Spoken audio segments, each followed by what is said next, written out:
Hello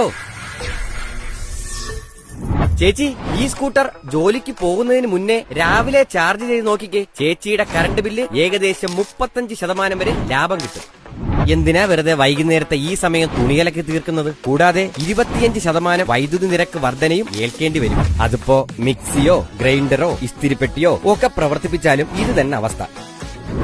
പ്രതിമാസം 250 യൂണിറ്റിൽ അധികം ഉപയോഗമുള്ളവർക്ക് വൈകുന്നേരം 6 മണിക്ക് ശേഷമുള്ള മണിക്കൂറുകളിൽ 25% അധിക നിരക്ക് ബാധകമാണ്. എന്നാൽ രാവിലെ 6-നും വൈകുന്നേരം 6-നും ഇടയിൽ 10% കുറവ് നിരക്കിൽ വൈദ്യുതി ഉപയോഗിക്കാൻ കഴിയും. അല്പം ശ്രദ്ധിച്ചാൽ പോക്കറ്റിലെ പണം മിച്ചം പിടിക്കാം എന്ന് സാരം. KSEB, കേരളത്തിന്റെ ഊർജ്ജം.